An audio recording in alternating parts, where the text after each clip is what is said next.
শুরু করেছি স্প্যানিং মির্জাপুর শুভরাত্রি, power by BSB Cambrian School and College. আজ আমরা কথা বলবো ছাত্র জনতার বিজয় গাথা নিয়ে। আজকে যে আয়োজন, সেই আয়োজনটির স্লোগান আমরা ঠিক করেছি, যুক্তির আকাশে প্রতিবাদী সূর্য, তুমি সাইদ, তুমি নাফিস, তুমি মুগ্ধ। আমরা সেই প্রতিবাদী সূর্যদের নিয়ে কথা বলবো এবং এই বিষয়ে কথা বলবার জন্য আমাদের সাথে অত্যন্ত উপযুক্ত একজন অতিথি রয়েছেন। ডেইলি নিউজের সম্মানিত সম্পাদক জনাব নুরুল কবির রয়েছেন আমাদের সাথে।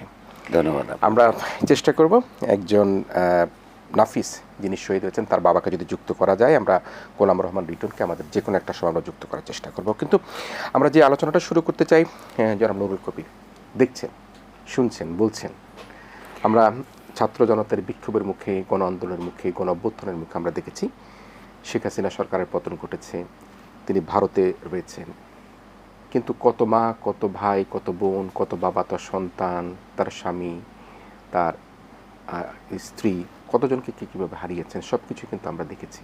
এবং সেই হারানোর বেদনা নিয়ে কিন্তু আজকে আমরা শোককাতর অবস্থায় অনুষ্ঠানে এসেছি।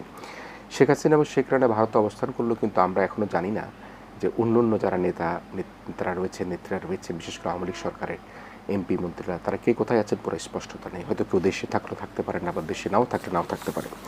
এখন যে প্রশ্ন হচ্ছে যে এই যে আন্দোলন হলো, এই যে ছাত্র বিক্ষোভ হলো, এই যে রক্ত আগুন লেগেছে, যে স্লোগান আমরা শুনতে পেয়েছি, এই স্লোগানের মধ্য দিয়ে যে রক্তাক্ত জনপদের উপর দাঁড়িয়ে এই স্বৈরাচার পতন হলো, আপনি এই আমাদের ছাত্র জনতার, বিশেষ করে আমাদের শিক্ষার্থীদের এই আন্দোলনকে আপনি কীভাবে বিশ্লেষণ করবেন? দেখুন, ধন্যবাদ আপনাকে। বাংলাদেশে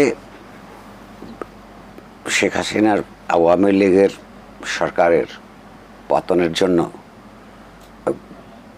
একটা স্বৈরতান্ত্রিক সরকারের পতনের জন্য এখানকার যে গণতন্ত্র পরায়ণ মানুষ, এইখানে যারা আমাদের একটা স্বৈরতান্ত্রিক রাষ্ট্রের, এমনকি সমাজের গণতান্ত্রিক রূপান্তর চান, হাজার হাজার লক্ষ লক্ষ মানুষ, তারা বহুদিন থেকে এই সরকারের পতন চাইছিলেন এবং বিভিন্ন সময়ে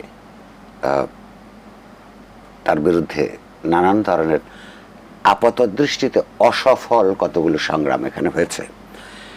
সেই সংগ্রামের মধ্য দিয়ে বহু মানুষ, এর আগেও, আমি এই পর্বটাতে একটা বিশেষ পর্ব, সর্বশেষ যে পর্ব আমি আসছি, বহু মানুষ খুন হয়েছে, গুলিবিদ্ধ হয়েছে,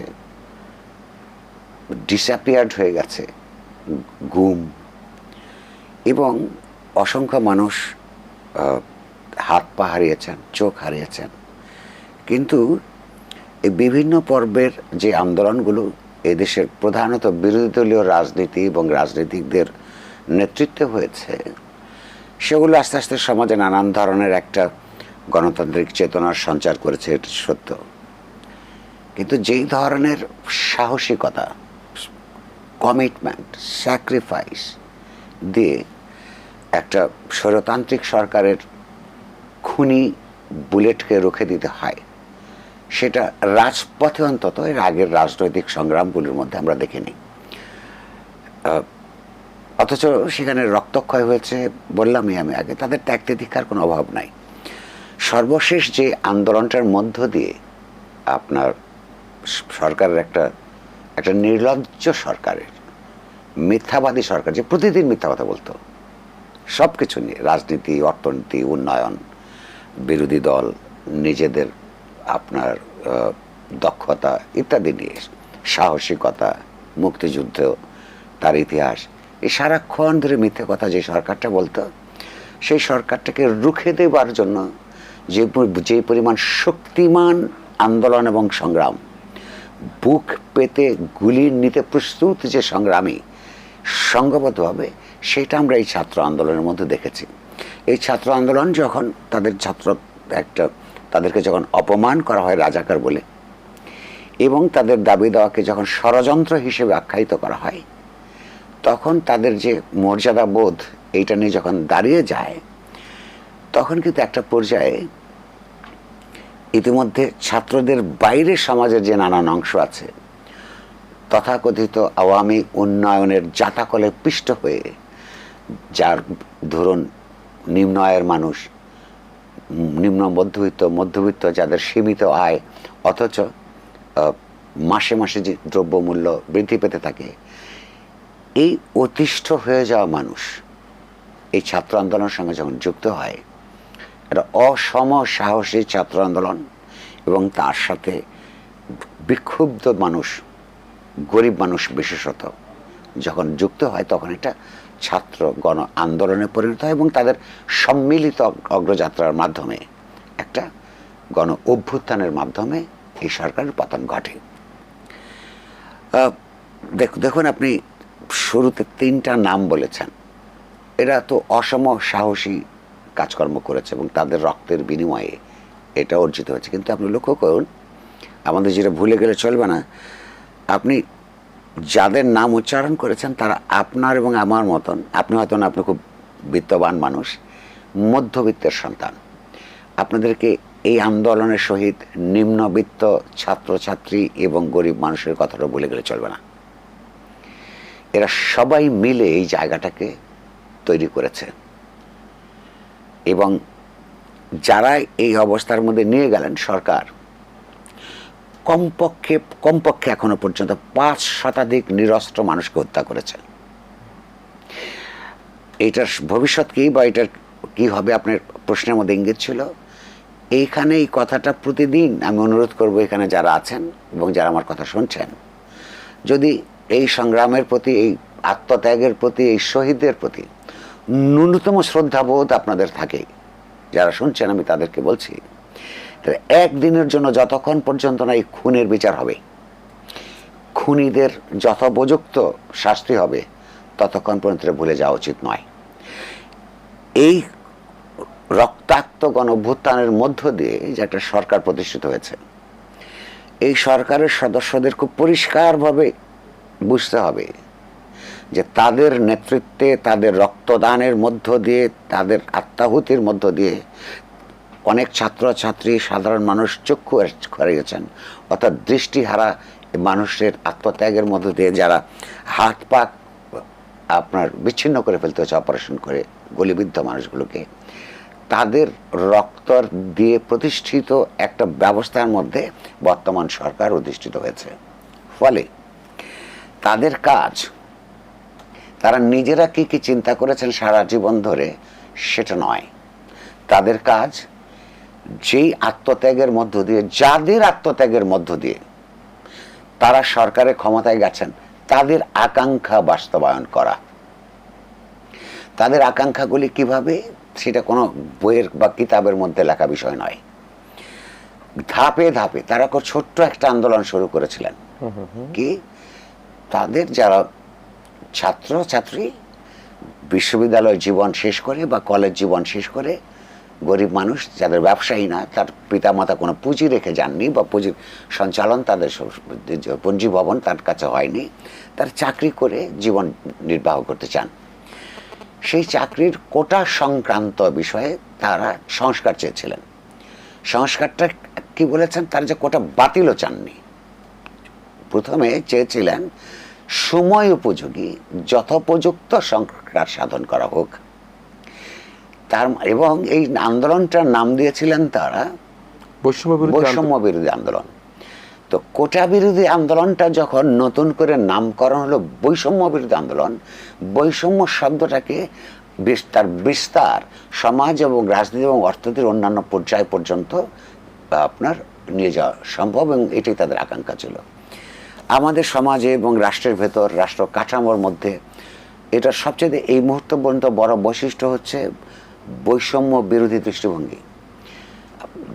বৈষম্যের কোনো সীমা পরিসীমা নাই, এবং এই যে তারা একটা বৈষম্য বিরোধী আন্দোলনে তাদেরকে নিয়োজিত হতে হলো এবং তার জন্য মৃত্যুবরণ করতে হলো 500, কমপক্ষে 500 রিপোর্টেড।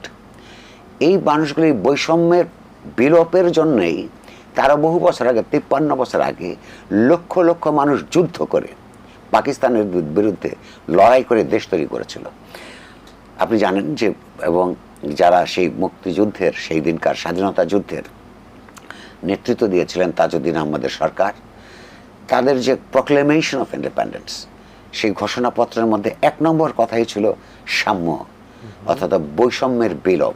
কথা ছিল মানুষের মানবিক মর্যাদা প্রতিষ্ঠিত হওয়া, মানুষের মানবিক মর্যাদা বলতে বোঝায় একটা মানুষ যদি অন্নহীন থাকে, বস্ত্রহীন থাকে, তার যদি বাসস্থান না থাকে, তার যদি উপযুক্ত শিক্ষার ব্যবস্থা না থাকে, তাহলে মানুষ চিকিৎসার ব্যবস্থা না থাকে, তাহলে একটা মানুষের জীবন মর্যাদাপূর্ণ হয়ে উঠতে পারে না, তার ডিগনিটি থাকে না। ডিগনিটির জন্য এই জিনিসগুলো এক আবশ্যকীয় পূর্বশর্ত।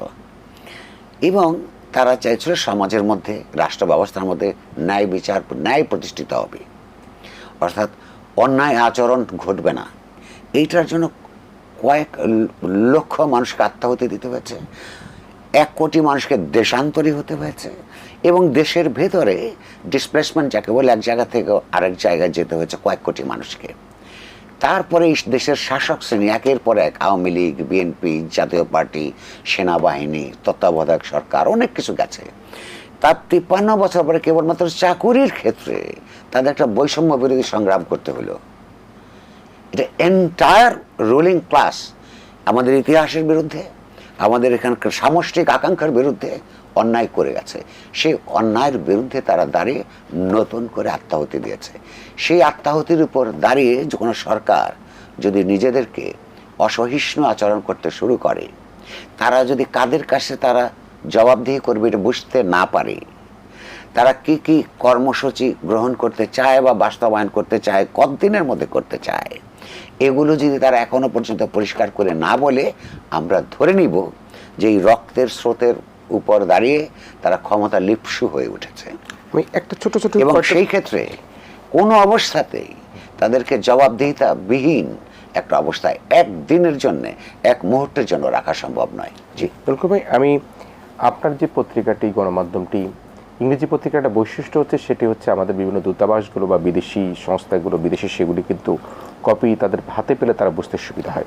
আমি আপনার পত্রিকার কয়েকটা হেডলাইন আমি দেখেছি। যেদিন সাইদ মারা গেল, আমাদের রংপুরের বেগম রোকেয়া বিশ্ববিদ্যালয়ের শিক্ষার্থী, প্রথম দিনই বিকেলবেলা আমরা শুনতে পেলাম যে সে পিকেটারদের ইটের আঘাতে সে মারা গিয়েছে। কিন্তু আমরা তার গণমাধ্যমে যেটি সিনেমার, নাটকের, গল্পের সেই চিত্র কিন্তু হার মানাবে। এই ধরনের, এই যে সে যেভাবে মারা গেল, এই মারা যাওয়ার ছবি কিন্তু আমরা টম ক্রুজ বলি আর আমরা যত বড়ই হিরো বলি না কেন, সে হয়তো সেভাবে অভিনয় করে দেখাতে পারবে না। কী কারণের জন্য যারা এটা করেছে, গুলিবিদ্ধ একজন মানুষকে তারা বলবার চেষ্টা করলো যে সাইদ জিয়া যখন হাত তুলে সবাইকে বলল যে আমাকে তোমরা মারতে চাইলে মারতে পারো, তোর মুখের ভাষা আমরা শুনতে পাইনি, আমরা স্লো দেখেছি। পরপর 2টি গুলি করে মারা হলো, কিন্তু মারা যাওয়ার পর বলা হলো সে পুলিশের গুলিতে নয়, সে ইটের আঘাতে মারা গিয়েছে। আচ্ছা, মিডিয়ার নানা অংশ এই সমস্ত বিভিন্ন সরকারের দালালি করে এবং করতে গিয়ে এই সমস্ত বিভ্রান্তিকর খবর পৌঁছায়, কিন্তু মানুষ তো সেগুলোকে বিশ্বাস করে না। আপনি বলছেন বিচারের কথা, তো আমি বলছি যে মানুষ ওই সমস্ত কথা পাঠকরা বিশ্বাস করে না। আর বিদেশিরা আমাদের পত্রিকা পড়ে, বিদেশি ভাষায় পত্রিকা, আপনি জিজ্ঞাসা করতে পারেন যে আমি দেশের কথা বলি, বিদেশি ভাষায় কেন? আমি বলছি আপনার পত্রিকায় হেডলাইনে কিন্তু লিখেছে এটাকে মিথ্যা বলে আপনি বলেছেন। আপনার পত্রিকায় লিখেছে যারা এগুলি বলছে ওই মিথ্যা না, আপনি বলেছেন যে সে গুলিবিদ্ধ হয়ে মারা গিয়েছে, পুলিশের স্টেটমেন্টে মিথ্যা বলেছেন। পুলিশের বক্তব্য মিথ্যা, সরকারের বক্তব্য মিথ্যা। আমরা সত্য কথাটা ওই প্রথমত সাহস করে বলবার চেষ্টা করি, এটা সাহসের ব্যাপার না, এটা তো স্বাভাবিক কথা। আমরা জানি, দেখেছি যে তাকে এভাবে মানা হলো, অন্যদের কথা তো আমাদেরকে মানতে হবে না। আমরা চোখে দেখেছি, খবর নিয়েছি, কথা বলেছি, কি পরিস্থিতিতে দেখেছি, সেটা আমাদেরকে তো সাংবাদিক করি তো তথ্য দেওয়ার জন্য। তথ্যের বিশ্লেষণটাও খুব গুরুত্বপূর্ণ। আপনি একটা জিনিস লক্ষ্য করুন, এই মানুষটা এত বড় কেন? মানে ওই মাসুদের একটা কথা আছে যে কোনো কোনো মৃত্যু খুব হালকা, পাখির পালকের মতো হালকা, আর কোনো কোনো মৃত্যু থাই পাহাড়ের চাইতেও ভারী। আবু সাঈদের মৃত্যু এই আন্দোলনের একটা টার্নিং পয়েন্ট ছিল। এটা থাই পাহাড়ের মতো ভারী, এ কারণে এইটার ভার বহন করা একটা মিথ্যা সর্বস্ব সরকারের পক্ষে সম্ভব না। ওই ভারের তলায় তাকে পিষ্ট হওয়া অনিবার্য হয়ে উঠেছিল। প্রশ্নটা আরেকটা দিক থেকে যদি মানুষটাকে বা তার সঙ্গে যারা আরো জীবন দিয়েছেন তারা বড়টা কোথায়, সেটা আমি আপনাকে আপনার মাধ্যমে দর্শকদেরকে বলবার জন্য বলছি। দেখুন, একটা মানুষ, মানে জীবনের তো নানান সংজ্ঞা থাকে, মানুষের নানা সংজ্ঞা থাকে, এটা হেগেলীয় সংজ্ঞা, হেগেলেরই সংজ্ঞা, জার্মান দার্শনিক। সেটা হচ্ছে যে মানুষের নানান ধরনের সত্তা থাকে, একটা প্রাণী সত্তা থাকে আর একটা মানব সত্তা থাকে।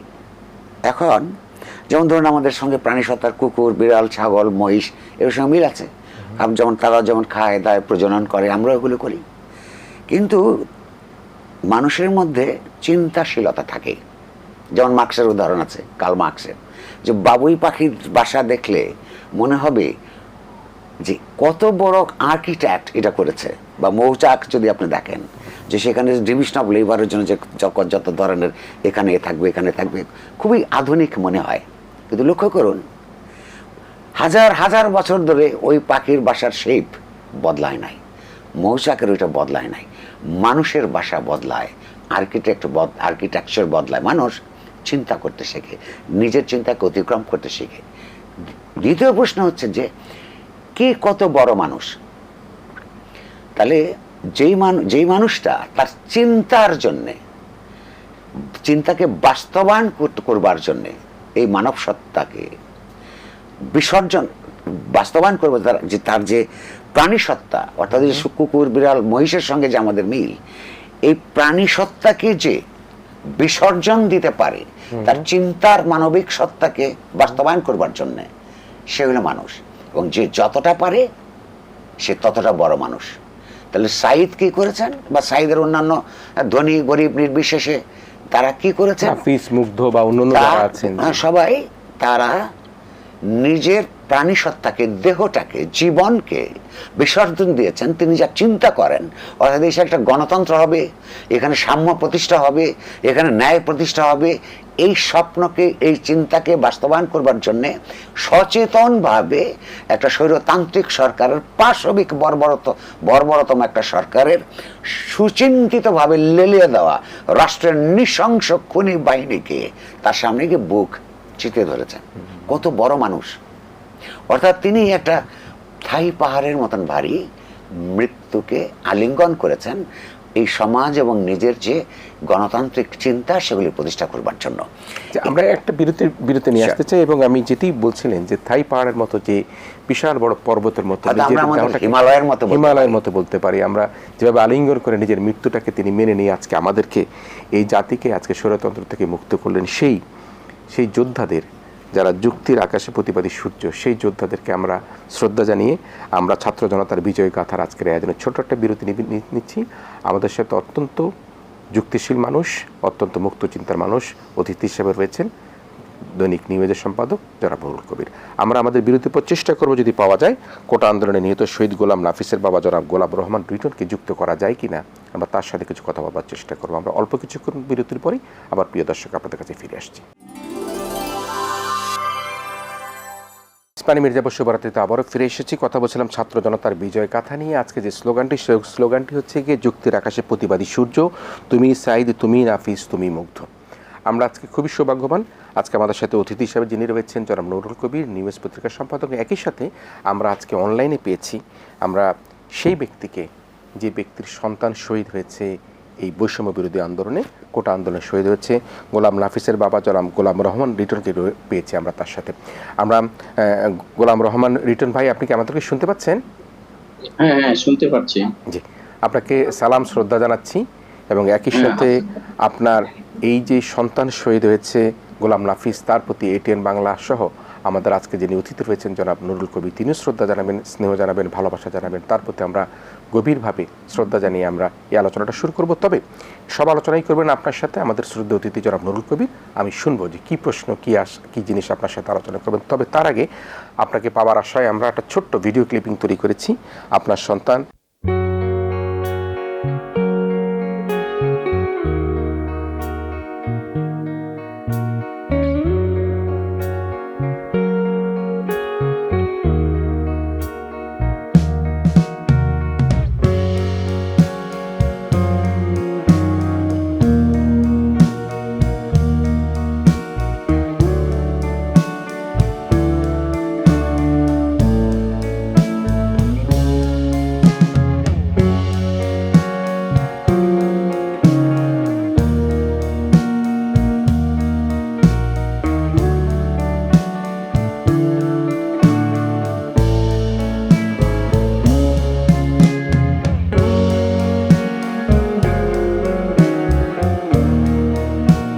সময় দেখছিলাম সেই ভিডিও চিত্রটি, আমি একটু জানিয়ে রাখি, আমি শহীদ গোলাম নাফিসের প্রতি শ্রদ্ধা জানাচ্ছি।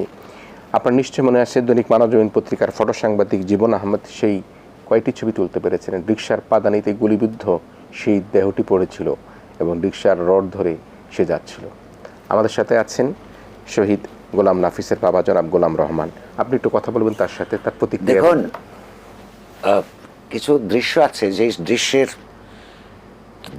যেই দৃশ্য তৈরি হবার পেছনে যত মহৎ উদ্দেশ্যই থাকুক না কেন, এবং সেই দৃশ্যের কারণে যত মহৎ কর্মকাণ্ডই ভবিষ্যতে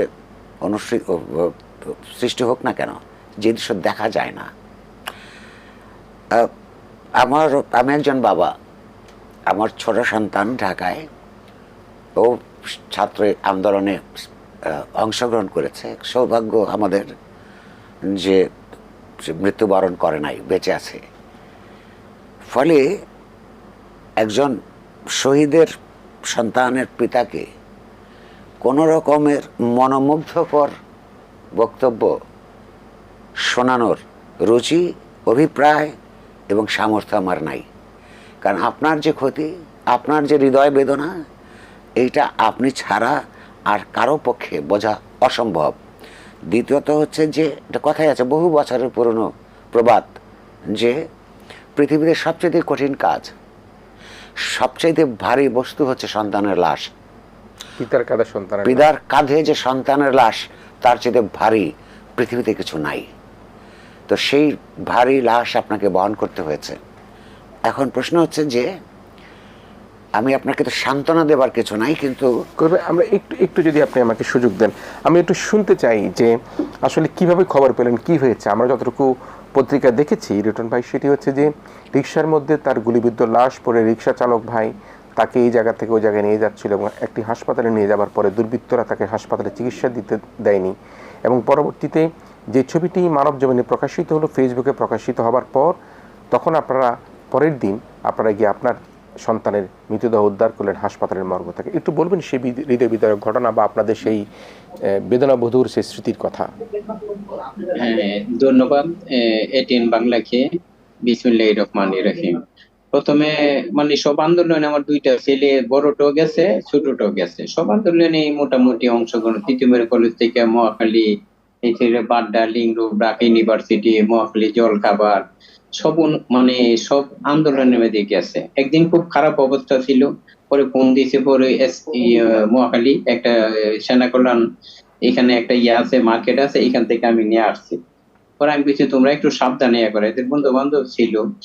যখন 4 তারিখ সকালে আমাকে বলে, বড়টা চলে গেছে 7টার দিকে, আর ছোটটা বলে যে আব্বু আমি একটু আন্দোলনে যাবো। আমি বলে একটু সাবধানে যাই। আমরা বললাম যাবো, আমাকে 20টা টাকা দাও।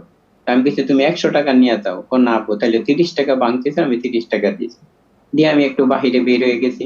3টার সময় বাচ্চার মার সাথে কথা বলছে, যেমন আমি ফার্ম গেট আছি, বন্ধুদের সাথে ভালো আছি। এরপরে ঠিক 3টার পরে আর কোনো মোবাইলে আর খুঁজে পাওয়া যাচ্ছে না, মানে নাই, আর কোনো খবর টবর নাই। তখন আমি 4টার দিকে, 4:30টার দিকে মনে করেন আমি ওই যেখানে ছিলাম, মহাখালী থেকে মনে করে একটা নিয়ে স্কুটার নিয়ে গেছি, বিদেশনে মোড়ে এই দিকটা গিয়ে খুব খারাপ অবস্থা, মানে 71-এর যুদ্ধ থেকে আরো খুব ভয়ানক অবস্থা। তারপরে মনে করেন ওইখান থেকে আমার বন্ধু বান্ধব যারা আছে, আত্মীয় স্বজন আছে, সবাই মনে করেন বিভিন্ন থানা, কলাবাগান থানা, এরপরে রামপুরা থানা, তেজগাঁও 2 থানা, এরপরে কলাবাগান থানা, শাহবাগ থানা, সব থানা গেছে, সিআইডি, ডিবি সব ব্রাঞ্চে খবর নিয়েছি, নাই, এই নামে কোনো অ্যারেস্ট হয়নি। এরপরে ঠিক এইভাবে খুঁজতে খুঁজতে মনে করেন যখন 12টা 2 বাজে, তখন আমি আবার মহাখালী বাসা আসি। মহাখালী বাসা থেকে আইসা আমার ওয়াইফের নিয়ে, আমার বড় ছেলের নিয়ে আবার, তখন আমার বড় ছেলের একটা ক্লিপ আসে মোবাইলে, তখন এটা দেখে আমি নিশ্চিত হই যে ছেলে মারা গেছে রিস্কার ভিতরে। তখন মনে করো আমার আত্মীয় স্বজন সবাইকে বলি, তোমরা মনে করো সব মেডিকেলে দেখো, সরকারি মেডিকেলে, ঢাকা মেডিকেল, তো আমরা তাৎক্ষণিক একটা স্কুটার দিয়ে ঢাকা মেডিকেলে যাই, গিয়া দিয়ে মনে করো অন্তত 30-40টা লাশ, মানে খুব খারাপ অবস্থা, সব নিয়ে যাইতেছে। তখন আমি তাদেরকে তো মুখ খুইলা দেখি যে আমার ছেলে আছে কিনা, এভাবে অনেক খোঁজাখুঁজি করছি। মানে পরে পিজিতে খুঁজছি, বিভিন্ন খানে খোঁজার পরেও পাচ্ছি না। এরপরে আমার এক ইয়ারে শালারে পাঠাইছি আপনার ইয়াতে, আমি কিছু সোরার দিয়ে পঙ্গুতে দেখো। কারণ আমরা তাৎক্ষণিক মনে করি ক্যান্টনে কনভিটলে চলে যাই, কনভিটলও দেখি নাই। এরপরে তখন 12টা 1টা বাজে। এরপরে সোরার দিয়ে থেকে আমরা ইয়ারে পঙ্গুতে খুঁজা দেখি, পঙ্গুতে মনে করে নাই। এরপরে সোরার দিয়ে থেকে ঠিক রাত্রে 3টা 50 মিনিটে মনে করেন একটা বললো যে মর্গে একটা লাশ আছে, এটা ওর এক সাইডে। এর আগে নাকি 15-20টা লাশ ছিল, ওইটা নিয়ে গেছে। একটা লাশ এক সাইডে পইরা রয়েছে, ফ্রিজের ভিতরে একটা লাশ আছে। তখন আমার শালাকে দেখাইলো, তো আমার শালা নিশ্চিত করছে যে আমার বাইক না। তখন আমাদেরকে তখন বললো যে, তখন আমরা কারণ বাজার ছিলাম মানব জীবন অফিসে রাত্রিবেলা 3টার দিকে। তখন ওইখানে উঠতেছিলাম, তো এমন সময় মোবাইলে ফোন দিছে যে, ভাইয়া আমি তো নাপিতের সন্ধান পাইছি, সুরাট দিতে আসেন। তো এখান থেকে আবার স্কুটার নিয়ে আমরা সুরাট দিয়ে যাই। গিয়ে দেখি আমার ছেলেটা দিয়ে অবস্থা, মাথা মুখ পটলে এমন অবস্থা হয়েছে, এবারে খুব খারাপ। আর বুকে থেকে সবচেয়ে দুঃখজনক আমার ছেলের গোলাম রহমান লিটন, মধ্যে একটু একটু আপনার সাথে একটু জানতে চাই, আপনার ছেলে কোন স্কুলে পড়তো এবং তার ফলাফল কি ছিল? শুনেছি সে বিতর্ক করতো। আমার ছেলে ওই মানে শিশু থেকে বনানী বিদ্যা নিকেতন পড়ছে, সবসময় রুল 2-3 ছিল সবসময়। এরপরে যখন মেট্রিক পাস করছে, গোল্ডেন এ প্লাস পাইছে ভালো নাম্বারে। তখন মনে করেন কলেজে ভর্তি হয়েছি বাংলাদেশ নৌবাহিনীতে। তখন তো 30 তারিখ ক্লাস হইলো, তখন 29 তারিখে মনে করো কাপড় টাপড় নিয়ে আইছে। এবারে বলে যে, আপু তুমি সবসময় আমার পুরান কাপড় দাও, এবারে কিন্তু আবার নতুন কাপড় দিতে হবে। আমি বলি ঠিক আছে, আমার অবস্থা ভালো না, তারপর আমি নতুন কাপড় এই দেখেন, নতুন প্যান্ট, নতুন শার্ট, নতুন প্যান্ট, সবকিছু মনে করেন নিয়ে করে নিয়েছি। জুতা থেকে সবকিছু নিয়ে আইছি। আমি বলি আপু ঠিক আছে, তোমার আমি সব দিব। তখন তো 30 তারিখের পরে আর ক্লাস হয় না, আন্দোলনে ছড়ি। তখন ওই আন্দোলনে যাইতে যাইতে এমন একটা পর্যায়ে গেছে, 4 তারিখে ফারান গেট মনে করেন পুলিশের গুলিতে আমার ছেলে শহীদ হয়েছে। জি জি, এবং বাপের কাজের উপর লাথি যেখানে মনে করেন একটু একটু একটু আমরা শুনতে চাই মুক্ত চিন্তার মানুষ জনাব নুরুল কবিরের কাছ থেকে। দেখুন, আমি আগেই বলেছি যে এইরকম ঘটনার পরে একজন মৃত সন্তানের বাবাকে সান্ত্বনা দেবার কিছু নাই। তবে যেটা দরকার, গুরুত্বপূর্ণ, সেটা হচ্ছে যে মনে রাখা। মিলন কুন্দেরা নামে একজন বিখ্যাত উপন্যাসিক ছিলেন। তার একটা বক্তব্য হচ্ছে যে জালেমের জুলুমের বিরুদ্ধে সংগ্রামের সঙ্গে মনে রাখা এবং ভুলে যাওয়ার সংগ্রাম সম্পর্কিত। আজকে এরপরে যারা ক্ষমতা এসছেন, যারা ক্ষমতা আসবেন, তাদের সবাই রাষ্ট্র ক্ষমতা, এরা সাধারণ মানুষের এই আত্মত্যাগ, এই জীবনদান, এগুলোকে ভুলিয়ে রাখতে চায়। কারণ যখনই এই শহীদের মৃত্যুর কথা মনে হবে, তখনই তার ইতিহাস তার সামনে জেগে উঠবে, যেই শুনবেন। এবং তার মনে পড়বে যে এই দেশে একটা স্বৈরতান্ত্রিক সরকার ছিল, সেই স্বৈরতান্ত্রিক সরকারের পতনের জন্য জনস্বার্থপরায়ণ গণতন্ত্র প্রতিষ্ঠার জন্য কিছু লোক আত্মাহুতি দিয়েছেন। সুতরাং তাদের প্রতি ইতিহাসের এবং আজকের যে যারা বেঁচে আছেন তাদের কিছু দায়বোধ আছে। কিন্তু এই কথাটা শাসকরা যতবার ভুলিয়ে দিতে পারবে, ততবারই তারা এক ধরনের জবাবদিহিতার বাইরে চলে যাবে। অর্থাৎ স্মরণ এবং বিস্মরণের যে রাজনীতি, মনে রাখা এবং ভুলে যাওয়ার যে রাজনীতি, এই রাজনীতিটা গুরুত্বপূর্ণ, ভুলতে দেওয়া যাবে না। যে নাফিজের মতন তার এবং তার সমবয়সী, তার চেয়ে বড় এবং ছোট বহু মানুষকে, বহু তরুণকে, তরুণীকে এই সরকার অন্যায়ভাবে নিরস্ত্র অবস্থায় গুলিবিদ্ধ করে, বুক ঝাঁঝরা করে দিয়ে তাদেরকে পৃথিবী থেকে তার জীবনের অধিকার কেড়ে নিয়ে চলে গেছে। ফলে এই ঘটনাগুলো মনে রাখা দরকার। এই ঘটনাগুলি মনে রাখলেই মানুষের ভেতরে তার দায়বোধ তৈরি হবে যে কি অন্যায়ভাবে কেবলমাত্র ক্ষমতা আঁকড়ে থেকে রাষ্ট্রীয় সম্পত্তি লুটপাট করবার জন্যে সর্বশেষ অবস্থা পর্যন্ত এই বাচ্চাদের তরুণ প্রাণ কেড়ে নিয়েছে, কেবলমাত্র ক্ষমতা থেকে তা ভোগ করবার জন্যে। এবং আপনাকে আরেকটা খবর দিয়ে রাখি, আপনি কদ্দূর শুনেছেন কি শুনেছেন না, আমি সাংবাদিক হিসেবে জানি, এই 5 শতাধিক নিষ্পাপ, হৃদয়বান, গণতন্ত্র পরায়ণ মানুষকে হত্যা করবার পরে যখন প্রধানমন্ত্রীর বাসভবন পর্যন্ত লক্ষ মানুষের সহস্র মিছিল যাচ্ছিল, তখনও পর্যন্ত তিনি বাংলাদেশ রাষ্ট্রের 3 সশস্ত্র বাহিনীর প্রধান এবং পুলিশের আইজিকে মিটিংয়ে ডেকে বাহিনীর প্রধানদের ভর্ৎসনা করেছেন, বলেছেন যে আইজিপি তো ভালো কাজ করছে, অর্থাৎ উনি তো অনেক বেশি হত্যা করতে পারছে, গুলি করতে পারছে, তোমরা পারছো না কেন। অর্থাৎ তিনি ক্ষমতায় থাকবার জন্য আরো অনেক বেশি প্রাণ প্রয়োজন হলে কেড়ে নিতে রাজি ছিলেন। এই ঘটনার, এই খুনি রেজিমের বিচার হতে হবে এবং আমাদের সংঘবদ্ধ থাকতে হবে যে এই রাষ্ট্র ক্ষমতা ব্যবহার করে আরাম আয়েশ করে তাদের রক্তের উপর দিয়ে যার যা খুশি করে যাবেন, এইটা করতে দেয়া যাবে না। এমনকি আজকে যারা ক্ষমতায় আছেন তাদেরকে 1 সেকেন্ডের জন্য বলতে দেওয়া যাবে না যে আপনার নিজের আন্দোলন সংগ্রামের কারণে এই সরকারের পতন হয় নাই, এই রক্তদানের উপর প্রতিষ্ঠিত হয়েছে নতুন সরকার, ফলে এদের যে আকাঙ্ক্ষা ছিল সেইটাকে বাস্তবায়ন করতে হবে। আমরা একটা বিরতির সময় হয়েছে, আমি জনাব গোলাম রহমান রিটন ভাই আপনাকে ধন্যবাদ জানাই, আপনি আমাদের সাথে ছিলেন। আপনি বলছিলেন সন্তানের জন্য নতুন জামা কাপড় কিনে রেখেছেন, সেই জামা কাপড় তাকে দিতে পারেননি, সে কলেজে যেতে পারেনি, কিন্তু মহান রাব্বুল আলামিন তাকে কবুল করেছে, সে নতুন কাফনের কাপড় পরিধান করে সে পৃথিবী থেকে বিদায় নিয়েছে। আপনার প্রতি শ্রদ্ধা, ভালো থাকবেন। আমরা একটা ছোট্ট বিরতি যাচ্ছি এবং একই সাথে যে কথাগুলো আজকে জনাব নুরুল কবির বললেন যে এগুলি ভুলে যেতে চলবে না, মনে রাখতে হবে এবং সেই ইতিহাস রচনার দিকে আমাদেরকে তাকাতে হবে এবং এই 500-600 যাদের কথা বললো, যারা নিহত হয়েছে, তাদের যে আত্মার যে বলিদান, সেই বলিদানের প্রতি আমাদেরকে অবশ্যই মর্যাদাশীল করে তুলতে হবে। প্রিয় দর্শক, ইস্পানী মির্জাপুর শুভরাত্রিতে আমরা আবার একটা বিরতিতে যাচ্ছি, কিছুক্ষণের মধ্যে আবার আমাদের প্রিয় অতিথি জনাব নুরুল কবিরকে নিয়ে ফিরে আসবো। ইস্পানী মির্জাপুর শুভরাত্রিতে আবারও ফিরে এসেছি। আমরা ছাত্র জনতার বিজয় কথার কথা বলছিলাম, অতিথি হিসেবে রয়েছেন দৈনিক নিউজ সম্পাদক জনাব নুরুল কবির রয়েছেন আমাদের সাথে। আমরা অনেক বিষয় নিয়ে কথা বলেছি এবং 2-1টি বিষয়ে আর আলোচনা করে অনুষ্ঠান শেষ করব।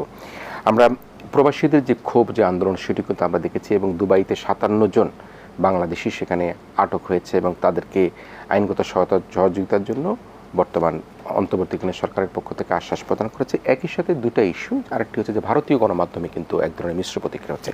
প্রথমে যদি একটা বিষয় একটা আপনাদের শেয়ার করতে চাই, সেটি হচ্ছে এই যে বাংলাদেশিরা যারা পৃথিবীর বিভিন্ন রাষ্ট্রে অবস্থান করেছিল, তারা কেউই কিন্তু পিছিয়ে ছিলেন না, তারাও কিন্তু সেখানে আন্দোলন করেছেন। যেহেতু দুবাইতে তাদের রাষ্ট্রীয় আইনে কোনো আন্দোলন চলে না, তারা কিন্তু গ্রেফতার হয়েছে। প্রবাসীদের অবদানের কথাটাকে আপনি কীভাবে দেখবেন? দেখুন, প্রবাসী বাঙালিদের, বাংলাদেশিদের যে অবদান শুধুমাত্র আন্দোলন সংগ্রামে নয়, বাংলাদেশের যে শাসক শ্রেণীর যেসব এলিট ক্লাস যারা বিভিন্ন সময় সরকার চালিয়েছে, এদের মতো অকৃত্য এবং নির্লজ্জতা পৃথিবীর কম মানুষই দেখাতে পেরেছে। শুধু 2-3টে সেক্টর আছে। বাংলাদেশের জাতীয় অর্থনীতি টিকে আছে বহু বছর ধরে 2-3টা খাতের জন্য। একটা হচ্ছে কৃষি। বাংলাদেশের কৃষির অবদান বাংলাদেশ জিডিপিতে অসাধারণ। তাদের ফসল না ফলাতে পারলে কি অবস্থা হতো আমি জানি না, বা জানি ভয়ঙ্কর অবস্থা হতো। দ্বিতীয়ত রেমিটেন্স, যেটা গরিব মানুষরা পাঠায়। এখানে বিত্তবান যারা দেশের থেকে যায়, বিদেশে থাকে, তারা বরং প্রতিষ্ঠিত হয়ে তারপরে বাপদাদার সম্পত্তি বিক্রি করে ডলার বানিয়ে দেশের থেকে চলে যায়। এই গরিব মানুষগুলো এই বাংলাদেশের অর্থনীতিকে টিকে রেখেছে। আপনি লক্ষ্য করুন। তারপরে হচ্ছে বাংলাদেশের সবচেয়ে রপ্তানি খাত হচ্ছে গার্মেন্টস সেক্টর। গার্মেন্টস সেক্টরে এখনও পর্যন্ত প্রধানত শ্রমিকদের উদ্বৃত্ত শ্রম বিক্রি করেই আমরা এইখানে এই শিল্প কারখানাগুলি গড়ে উঠেছে এবং তাদের শ্রম থেকেই বৈদেশিক মুদ্রা আসে। এই 3টা হচ্ছে বাংলাদেশের জাতীয় অর্থনীতির সবচেয়ে গুরুত্বপূর্ণ অবদান। এগুলি না থাকলে এখানে যে রুলিং ক্লাসের ফুটানি, এগুলি সব বন্ধ হয়ে যেত। এখন আপনি লক্ষ্য করুন, সবচেয়ে অবহেলিত, অপমানিত বাংলাদেশের মধ্যে যে সেক্টর হিসেবে ধরেন কারা? এই কৃষকরা, এই গার্মেন্টস শ্রমিকরা, আর বিদেশে থেকে রেমিটেন্স পাঠায় যারা, তারা। বাংলাদেশে যদি ভিআইপি হতে হয় কাউদেরকে, তাহলে তাদেরকে ভিআইপি ঘোষণা করা উচিত। কিন্তু আমরা এয়ারপোর্ট থেকে শুরু করে সমস্ত জায়গায় কিংবা যেখানেই বলি না কেন আপনার কৃষকদেরকে, গার্মেন্টস শ্রমিকদেরকে বা অন্যান্য শ্রমিকদেরকে আর এই প্রবাসীদেরকে এই শাসক শ্রেণী, এই রাষ্ট্র, এই সরকারগুলো সবচাইতে অপমান করে, সবচাইতে খারাপ ব্যবহার করে।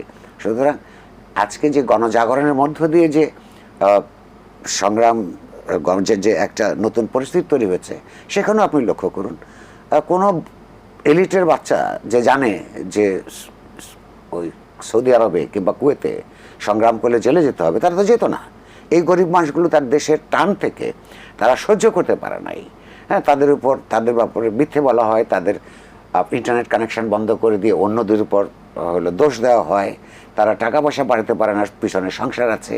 সর্বোপরি এই যে দেশে সাধারণ ছাত্রছাত্রীদের শুরু করে মানুষকে ক্ষমতায় থাকবার জন্য হত্যা করছে, এগুলির বিরুদ্ধে প্রতিবাদ করছে। অর্থাৎ ওই লোকগুলি মানুষ হয়ে উঠেছে, ওই যে তার দেহকে পর্যন্ত ঝুঁকির মধ্যে ফেলতে পারে তার চিন্তার জন্যে।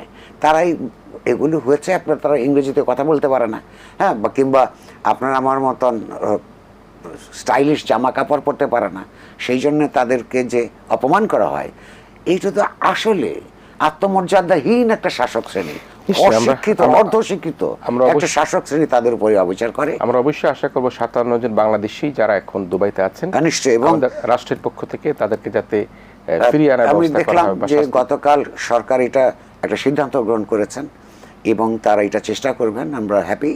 আর দরকার না হলে আবার হয়তো সেই এলাকায় পারা না যাক। আজকে লক্ষ্য করবেন পৃথিবীর কোন সংগ্রাম এখন আর এই পুঁজির আন্তর্জাতিকতাবাদের কারণে সময়ে কিংবা যেটা এইরকম একটা এই যে গ্লোবালাইজেশনের সময়ে পৃথিবীর কোন ন্যাশনাল সংগ্রাম শুধু ওই দেশে ওই নেশন করলেই চলে না। এই সংগ্রামটাকে সারা পৃথিবীতে ছড়িয়ে দিতে হয় এবং তারা সেটা করেছেন। ফলে আজকে যে সরকার যে আন্দোলনের চূড়ায় পা দিয়ে ক্ষমতাসীন হয়েছেন, তা থেকে বুঝতে হবে সারা পৃথিবীব্যাপী যে সংগ্রাম হচ্ছে দেশে, সেটা সেইখানে তারা তাদের একটা বিরাট অবদান আছে। প্রবাসীদের, এই প্রবাসীরা মুক্তিযুদ্ধের সময় সারা পৃথিবীর জনমত পরিবর্তনে কাজ করেছেন।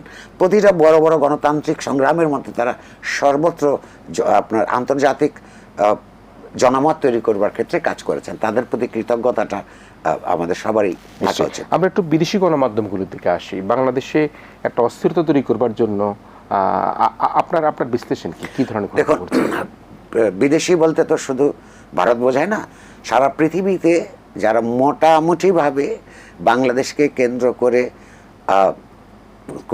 প্রত্যক্ষ স্বার্থ নাই কিন্তু এক ধরনের বস্তুনিষ্ঠতা বজায় রাখে, সারা পৃথিবীতে বড় বড় সংবাদপত্রগুলি যাদের নাম আমরা এখানে সবাই জানি, পশ্চিমা কিংবা এশিয়ান, তারা এই সংগ্রামে কি কি হয়েছে, কিভাবে আত্মত্যাগ করেছেন সেগুলো লিখিত আছে।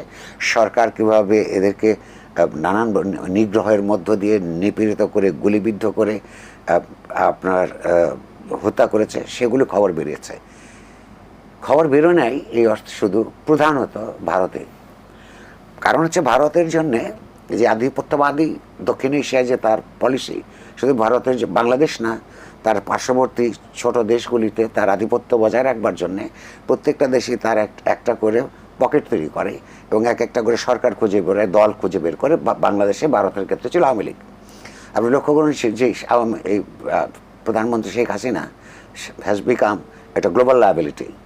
উনি বিশ্বনেত্রী বলে তার লোকেরা প্রচার করতো, অপপ্রচার করতো, কিন্তু দেখা যাচ্ছে উনি একটা বিশ্বের বোঝা হয়ে দাঁড়িয়েছেন। তাকে এরকম একটা খুনিকে কেউ নিতে চায় না। ভারত থেকে এসেছিলেন উনি রাজনীতি করতে এখানে, এই দেশের মানুষ উনি। ওনার বাবার অসাধারণ অবদান আছে বাংলাদেশের স্বাধীনতা সংগ্রামকে, স্বাধীনতা যুদ্ধের দ্বারপ্রান্তে নিয়ে যাওয়ার জন্য।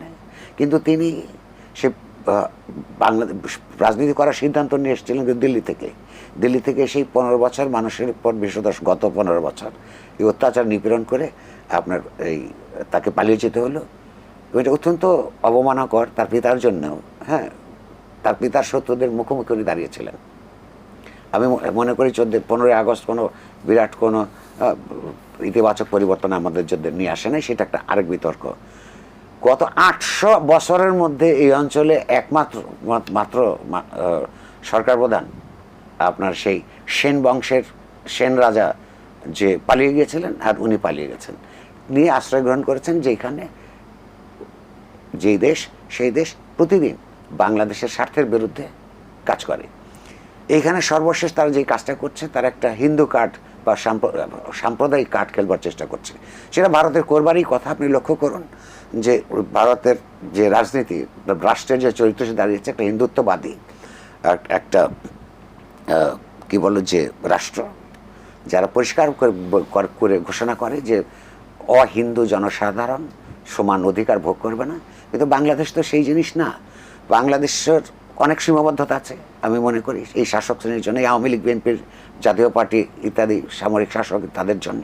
কারণ এখানে কখনো এটা একটা সংখ্যাগরিষ্ঠতাবাদী একটা রাষ্ট্রে অধঃপতিত করতে চায়, কখনো ইসলামের দিয়ে, কখনো বাঙালি জাতীয়তাবাদ দিয়ে। কিন্তু বাংলাদেশের মানুষ যে অসাম্প্রদায়িক, এটা তো এই যে এই গন্ডগোলের মধ্যেও তারা প্রমাণ করেছে। মাদ্রাসার ছাত্ররা আপনার মন্দির পাহারা দিয়েছে, এখানকার হিন্দু নেতাদের একাংশ সেটা স্বীকার করেছে। তারপর অনেকগুলি ঘটনা ঘটেছে। লক্ষ্য করুন রাজনীতিটা, আপনি যখন হিন্দু আওয়ামী লীগকে আক্রমণ করা যে অপরাধ, মুসলমান আওয়ামী লীগকে আক্রমণ করা একই অপরাধ, এটা আলাদা অপরাধ না। এই বাংলাদেশের সাধারণ হিন্দুদেরকে, হিন্দু শ্রেণীর যে এলিট শ্রেণীটা এই আওয়ামী লীগের সঙ্গে থেকে থেকে সারা জীবন তাদেরকে নিরীহ হিন্দুদের ব্যবহার করেছে। এরা যখন তাদের আগামের কারণে অন্য পার্টি, তাদের রাজনৈতিক প্রতিপক্ষের হাতে, কিংবা কখনো কখনো নিজ দলের স্বার্থ সিদ্ধির কারণে যখন সাম্প্রদায়িক কার্ড খেলতে হয়, তখন এই রাজনীতিটা শুরু করে। আজকে দেখলাম গতকাল সেনাবাহিনী প্রধান দেখেছেন, বলেছেন যে 30টা ঘটনা সাম্প্রদায়িকতার ঘটনা এখানে ঘটেছে, সেগুলো অধিকাংশ এই রাজনীতি সংক্রান্ত। এই 30টার অনেকেই আওয়ামী লীগের সঙ্গে যুক্ত ছিল। মুসলমান আওয়ামী লীগরা যেমন বিভিন্ন জায়গায় আক্রান্ত হয়েছে, তারাও এখানে আক্রান্ত হচ্ছে। কিন্তু আমি মনে করি অসাম্প্রদায়িক বাংলাদেশ করতে হলে আমাদের যে জাতিগত এবং ধর্মগত যে আপনার সম্প্রদায়গুলো, সংখ্যালঘু সম্প্রদায়গুলো আছে, তাদেরকে বিশেষভাবে আপনার তার প্রতিরক্ষা করার দায়িত্ব আমাদের সকলের। জি জি, একেবারে শেষ করছি। প্রিয় দর্শক, অনেক কথা বলবার ছিল, অনেক কথা শুনবার ছিল, কিন্তু সব কথা বলতে এবং শুনতে পারেনি, আপনাদেরকে শোনাতে পারেনি। শেষে একটি কথা, সেটি হচ্ছে এই রাষ্ট্রটি শুধুমাত্র এক জাতিগোষ্ঠী নয়, সকল জাতিগোষ্ঠী মিলে আমরা আজকে এক জাতিতে পরিণত হয়েছি, এবং সেই জাতি হিসাবে আমরা গর্ববোধ করতে চাই। আমরা সাম্প্রদায়িক সম্প্রীতি রক্ষা করে আমাদের বাংলাদেশকে এগিয়ে নিতে চাই, এবং আমরা এই বৈষম্য বিরোধী আন্দোলনে যে ছাত্র জনতা নিহত হয়েছে, হত্যার শিকার হয়েছে, তাদের প্রতি আবারও শ্রদ্ধা জানিয়ে আমাদের আজকের আয়োজন ইসমানী মির্জাপুর শুভরাত্রি এখানে শেষ করছি। জনাব নুরুল কবির, আপনি ভালো থাকবেন। প্রিয় দর্শক, আপনারা ভীষণ ভালো থাকবেন।